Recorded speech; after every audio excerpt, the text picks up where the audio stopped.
नमस्कार दोस्तों, स्वागत है आपका एनएस एजुकेशन में। आज हम Madhya Pradesh quick revision series में बात करेंगे मध्य प्रदेश की जनजातियों के बारे में एक नज़र में। बहुत ज़्यादा डिटेल में तो नहीं मैं आपको बताऊंगा, लेकिन मैं जो छोटे-छोटे जो एग्जाम होते हैं, जेल पेरेरी, फॉरेस्ट गार्ड या कांस्टेबल, इन एग्जाम में आपको यहाँ से क्वेश्चन जरूर मिलेंगे, 101% मिलेंगे, क्योंकि जितना डिटेल में मैं बता रहा हूँ वो आपके लिए मोर देन सफिशिएंट होगा। और एमपीपीएससी के लिए मैं अलग से वीडियो लेके आऊंगा। ये आपका वीडियो सिर्फ आपका, देखिए, ये क्विक रिवीजन जो सीरीज है, क्विक रिवीजन सीरीज में क्या है कि आपने सब कुछ पढ़ा हुआ है, तो इसको देख के आप 10-15 मिनट में, 20 मिनट का जितना भी वीडियो होता है, मैं कोशिश करता हूं कि 10 से 15 मिनट में, 20 मिनट में इसको मैं खत्म कर दूं। तो मेरा ये मानना है कि जो चीजें आपने पढ़ी हुई तो वो आप एक बार यहां से देख के उनको रिवाइज कर सकते हैं। तो इस तरीके से मैंने ये क्विक रिवीजन सीरीज बनाई हुई है। तो चलिए हम मध्य प्रदेश की जनजातियों की बात करते हैं, और इस वीडियो को भी हम मैप की दृष्टि से ही पढ़ेंगे, लेकिन उससे पहले हम कुछ चीजों के बारे में यहाँ पे डिस्कस कर लेते हैं। देखिए, सबसे पहला जो पॉइंट है हमारा, वो हम बात करेंगे। देखिए, मध्य प्रदेश में जो जनजातियां हैं आपकी, वो 51 जिले हैं मध्य प्रदेश में टोटल, और 51 जिलों में ही आपकी जनजातियां पाई जाती हैं। हालांकि कहीं जनजातियों का जो प्रतिशत है वो ज्यादा है, कहीं जनजातियों का प्रतिशत जो है वो कम है। जैसे अगर हम धार जिले की बात करते हैं, तो धार में जो जनसंख्या है वो सबसे ज्यादा है, करीब 12,22,814। और ये हम बात कर रहे हैं जनसंख्या की 2011 की जनगणना के हिसाब से, मतलब जो सेंसस ऑफ इंडिया है 2011 का। अब जो आएगा सेंसस वो 2021 में आएगा। तो 2011 हर एक 10 साल में ये होता है, और इसमें सबसे ज्यादा जो है वो है धार में। और अगर हम परसेंटेज बाई बात करते हैं अगर, तो अलीराजपुर जो आपका है, अलीराजपुर में परसेंटेज इसका सर्वाधिक है। करीब करीब 89% अनुसूचित जनजातियां यहाँ पर निवास करती हैं, 89%। और ये जनसंख्या की दृष्टि से धार इसमें सबसे ज्यादा है। अच्छा, इनकी अगर हम दशकीय वृद्धि दर की अगर हम बात करते हैं, जैसे दशकीय वृद्धि दर का मतलब क्या हुआ, जो सेंसस आपका 10 साल में होता है, आफ्टर 10 ईयर्स, तो ये 10 साल में इनकी अगर हम वृद्धि दर की बात करते हैं, तो ये अनुसूचित जनजाति की जो दशकीय वृद्धि दर है वो है 25.2%। और सर्वाधिक एसटी जनसंख्या वाला जिला आपका धार हो गया, और सर्वाधिक एसटी के प्रतिशत वाला जो जिला है वो आपका अलीराजपुर हो गया। अब हम बात करते हैं न्यूनतम जनजाति जनसंख्या वाला जिला। तो न्यूनतम जनसंख्या वाला जो जिला है वो है आपका भिंड। यहाँ पे सबसे कम अनुसूचित जनजातियां निवास करती हैं। सिर्फ यहाँ पे पॉपुलेशन है 6131, मतलब 6131। और अगर हम परसेंटेज वाइज यहाँ पे बात करते हैं, तो परसेंटेज वाइज भी आपका भिंड ही है। नेक्स्ट, अगर हम यहाँ पे बात करते हैं कि जो सर्वाधिक जनसंख्या वाले, सर्वाधिक अनुसूचित जनजातियों की जनसंख्या वाले 5 जिले कौन कौन से हैं, तो 5 जिलों में देखिए, सबसे पहले नंबर पे आ जाएगा आपका धार, इसके बाद फिर है आपका बड़वानी, इसके बाद फिर आपका आएगा झाबुआ, इसके बाद फिर आपका आएगा छिंदवाड़ा, और छिंदवाड़ा के बाद फिर आएगा आपका बैतूल। तो ये 5 जिले हैं जहां पे सर्वाधिक जनसंख्या आपकी है। और इसके बाद अगर हम परसेंटेज की बात करते हैं, जैसा हम यहाँ पे परसेंटेज की बात कर रहे थे, तो परसेंटेज में देखिए सबसे पहले नंबर पे आता है आपका अलीराजपुर, इसके बाद दूसरे नंबर पे आएगा आपका झाबुआ, तीसरे नंबर पे आएगा आपका बड़वानी, और फिर आपका चौथे नंबर पे है डिंडोरी, और 5वें नंबर पे आएगा आपका मंडला। देखिए, मैप में बार बार लेता हूँ। मैप में देखिए जनरली क्या होता है कि मैप आप जब बार बार देखोगे, बार बार उनकी लोकेशंस पे देखोगे, जैसे हम धार है आपका, तो जब मैंने पहली बार मैप यूज किया था तो मुझे काफ़ी चीज़ों को ढूंढने में बहुत ज़्यादा टाइम लग जाता। अब जैसे मुझे धार देखना है तो मेरी सबसे पहली नज़र वहीं पड़ेगी जहाँ पर हमारा धार है। जैसे आपका ये है यहाँ पर धार, अब बड़वानी है तो बड़वानी का मुझे लोकेशन पता है कि बड़वानी इस तरफ पड़ता है, झाबुआ आपका देखिए इधर पड़ता है। तो ये बार बार आप मैप देखो तो ये बहुत ज़्यादा जरूरी है आपके लिए, क्योंकि मैप अगर आपको मध्य प्रदेश का आ गया तो बहुत सारी चीजें आपको बहुत जल्दी ही समझ में आ जाएंगी। अब देखिए, अब ये तो हमने सर्वाधिक की बात कर ली, अब हम यहाँ पे कुछ न्यूनतम की बात करते हैं। तो न्यूनतम में जनसंख्या की हम बात करें तो हमने सबसे पहले देखा भिंड को, पहले नंबर पर तो आपका भिंड ही रहेगा, फिर आ जाएगा आपका दतिया, ये दूसरे नंबर पे आता है। दतिया के बाद फिर आता है आपका मुरैना, मतलब ये वाला जो बेल्ट है, देखिए दतिया, भिंड, मुरैना, ये सब चंबल वाले एरिया में आ गया, दतिया आपका बुंदेलखंड वाले एरिया में आ गया। इसके बाद फिर आ जाते हैं मंदसौर में।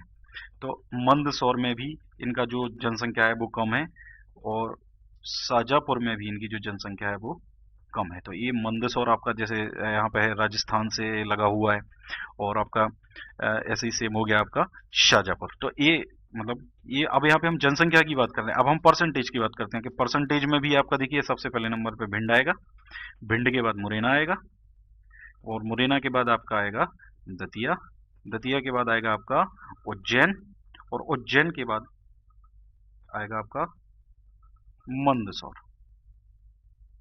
तो ये है आपके जिले। अच्छा, एक और चीज अगर हम यहाँ पे बात करते हैं कि जो मध्य प्रदेश की सबसे बड़ी जो मतलब पहले नंबर की जो जनजाति है वो है आपकी भील।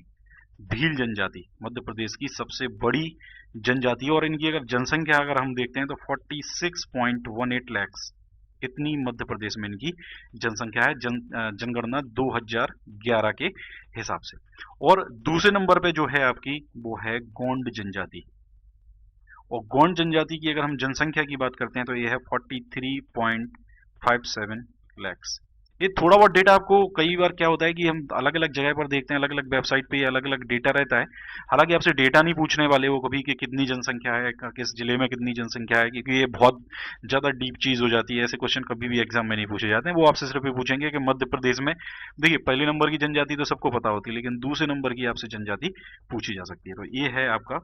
एक और चीज मैं आपको बता देता हूँ, देखिए जो भील जनजाति है मध्य प्रदेश में तो सबसे ज्यादा है ही, इसके अलावा पूरे इंडिया में इसका पहला नंबर आता है भील जनजाति का। मतलब 2011 की जनगणना के हिसाब से भील जो जनजाति है वो इंडिया में सबसे ज्यादा है, और मध्य प्रदेश में भी सबसे ज्यादा है। और एक और चीज मैं आपको बता दूं, मध्य प्रदेश उन राज्यों में से एक है जहां पे जो आर्टिकल आपका, इसके लिए जो आर्टिकल होता है 167, मतलब अनुच्छेद 167 के तहत जनजाति कल्याण के लिए एक अलग मंत्रालय यहाँ पर बनाया गया है, एक पूरी अलग मिनिस्ट्री यहाँ पर है। ठीक है ना। तो ये मध्य प्रदेश, मतलब ये अनुच्छेद 167 के हिसाब से ये चीज अनिवार्य है, तो मध्य प्रदेश भी उसमें से आपका एक रहेगा।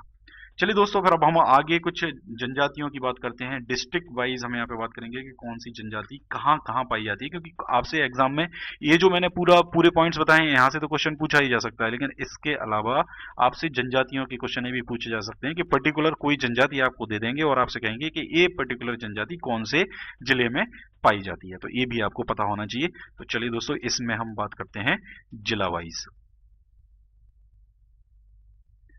तो दोस्तों यहाँ पे हम सबसे पहले बात करते हैं हमारी जो गोंड जनजाति है उसके बारे में। देखिए जो गोंड जनजाति है लगभग मध्य प्रदेश के सारे जिलों में ये लगभग थोड़ी बहुत पाई जाती है। तो और मुख्य रूप से ये जो नर्मदा का जो एरिया है, जैसे देखिए नर्मदा यहाँ से आपकी जाती है जबलपुर से, ये वाला पूरा मतलब एरिया है जहां से नर्मदा निकलती है। तो नर्मदा की दोनों किनारों पर जो आपकी बिंद और सतपुड़ा की जो श्रेणियां हैं ये लगभग वहां पर सबसे ज्यादा मुख्य रूप से पाई जाती हैं। इसके अलावा अगर हम गोंड जाति की और जो उपजातियां हैं या दूसरी जो उप जनजातियां हैं उनके बारे में अगर हम बात करते हैं, तो गोंड की जो होती हैं वो होती हैं आपकी प्रधान, एक जनजाति है आपकी अगरिया, एक जनजाति है ओझा, नगारची, ये इनकी उपजातियां हैं, सोलहास। तो ये उपजातियां भी आपसे एग्जाम में पूछी जा सकती हैं, तो आपको इनके लिए भी तैयार रहना पड़ेगा। फिर हम बात करते हैं भील जनजाति की।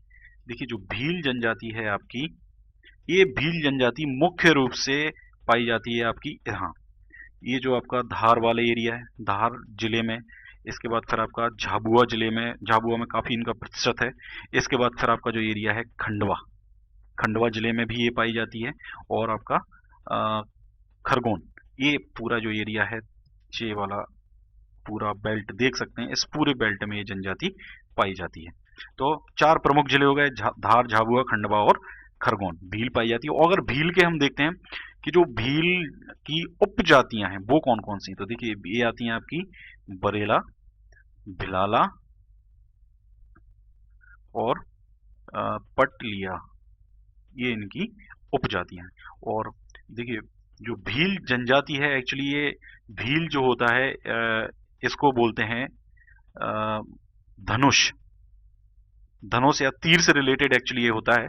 धनुष या तीर से, मेनली तीर होता है, उसको भील बोलते हैं। तो उस ये लोग पहले पुराने टाइम पे तीर वगैरह, धनुष और बाण का यूज किया करते थे, तो इसलिए फिर इनका नाम आगे फिर भील जनजाति हो गया था। तो ऐसा कुछ है। ये सब चीजें खैर, मैं जो मेरा डिटेल्ड वीडियो आएगा इसका, वो एमपीपीएससी के पहले आएगा, उसमें इनको मैं एक एक पॉइंट को बहुत डिटेल में डिस्कस करूंगा, और आपको उसके लिए नोट्स भी मैं प्रोवाइड कराऊंगा। जो नोट्स बिल्कुल यूनिक नोट्स होंगे, जो आपने अभी तक कहीं किसी बुक में नहीं देखे होंगे। कोई नोट्स मध्य प्रदेश के ऐसे नहीं देखे होंगे। तो आप बिल्कुल नोट्स का वेट कीजिए, और बहुत जल्द ही मैं आपको नोट्स प्रोवाइड कराऊंगा। हालांकि थोड़ा बहुत आपको उसके लिए हो सकता है पैसा देना पड़े, क्योंकि जो नोट्स बनाने में और जो आपको पहुंचाने में जो खर्चा आएगा, वो जरूर आपको थोड़ा सा वियर करना पड़ेगा। तो बाकी ज्यादातर चीजें मैं आपको फ्री में ही प्रोवाइड कराऊंगा। चलिए फिर नेक्स्ट पर हम बात करते हैं। हमारी जो नेक्स्ट जनजाति है वो है बैगा। तो बैगा जनजाति जो है, ये मुख्यतः पाई जाती है आपकी इधर। देखिए, आपका डिंडोरी हो गया, डिंडोरी में ये पाई जाती है। इसके बाद फिर यहाँ नीचे आते हैं हम, मंडला में पाई जाती है, और नीचे आ जाते हैं बालाघाट में पाई जाती है। इसके अलावा थोड़ा बहुत ही शहडोल में भी पाई जाती है। तो मुख्य रूप से ये वाला जो बेल्ट है, इसमें ये पाई जाती है। हालांकि उमरिया अनूपपुर में ये नहीं है। तो ये मुख्य रूप से शहडोल हो गया, डिंडोरी, मंडला और बालाघाट, ये चार मुख्य रूप से इन जिलों में पाई जाती हैं। नेक्स्ट पर इसकी अगर हम बात करते हैं उपजातियों की, तो इसकी जो उपजातियां हैं वो हैं बिंजवार, नरोतिया, और आपका भरोतिया, नाहर, राय, मैना और कठ मैना। तो ये प्रमुख जो इसकी उपजातियां हैं।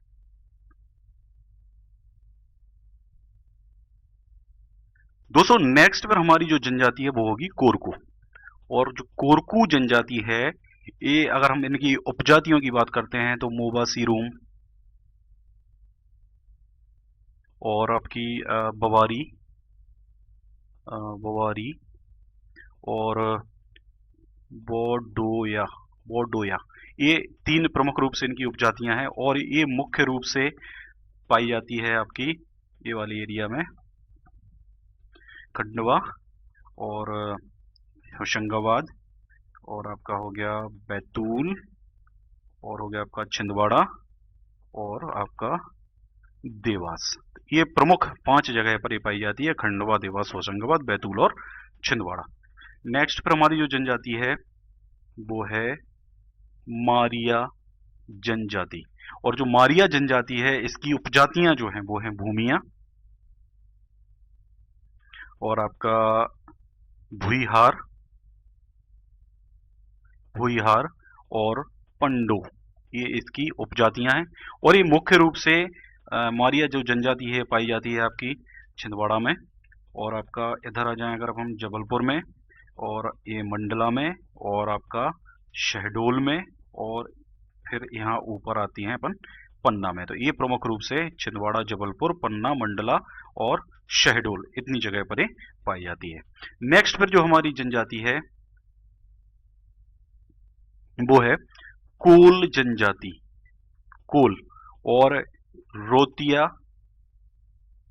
उपजाति है इसकी, और रोतेले, रोतेले, ये इसकी एक उपजाति है। प्रमुख दो उपजातियां इसकी हैं। और ये जो है आपकी पाई जाती है रीवा, सतना, शहडोल और सीधी में। रीवा, सतना, शहडोल और सीधी, मतलब ये जो बघेलखंड वाला जो एरिया है, यहाँ पर ये पाई जाती है। नेक्स्ट पर हम बात करते हैं माड़िया जनजाति की। माड़िया, अब जो माड़िया जनजाति है आपकी, इसकी जो उपजातियां हैं वो है अबुझ माड़िया, और आपका दंडामी, एक उपजाति है इसकी, माड़िया, मतलब ये तो हो ही गई आपकी। फिर मोटा, कुईतुर, ये प्रमुख इसकी उपजातियां हैं। और ये प्रमुख रूप से पाई जाती है आपकी यहाँ पर जबलपुर में, एक हो गया आपका जबलपुर, दूसरा हो जाएगा आपका मंडला में, और तीसरा हो जाएगा आपका पन्ना में, चौथा हो जाएगा आपका शहडोल में, और नेक्स्ट फिर पाई जाएगी ये आपकी छिंदवाड़ा में। तो प्रमुख ये इतनी जगह पर पाई जाती हैं। अब इनके अलावा और जो जनजातियां हैं उनमें से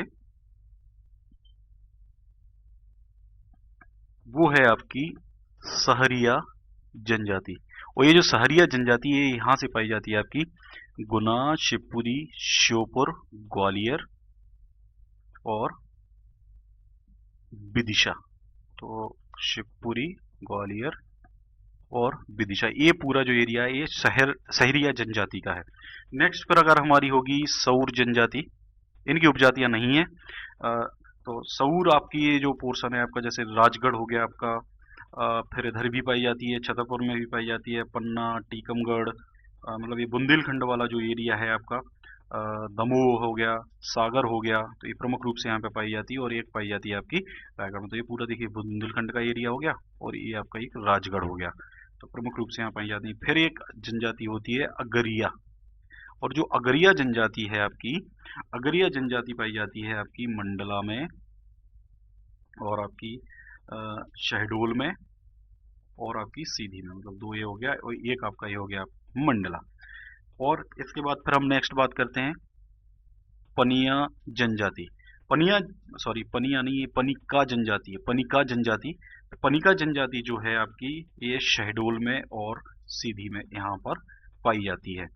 नेक्स्ट पर हम बात करते हैं प्रधान जनजाति के बारे में। तो प्रधान जनजाति जो है ये पाई जाती है आपकी सिवनी, ये है आपका सिवनी, ये हो गया आपका छिंदवाड़ा, और ये हो गया आपका बालाघाट और बैतूल, मतलब ये जो पूरा बेल्ट है ये पाई जाती है यहाँ पर प्रधान जनजाति।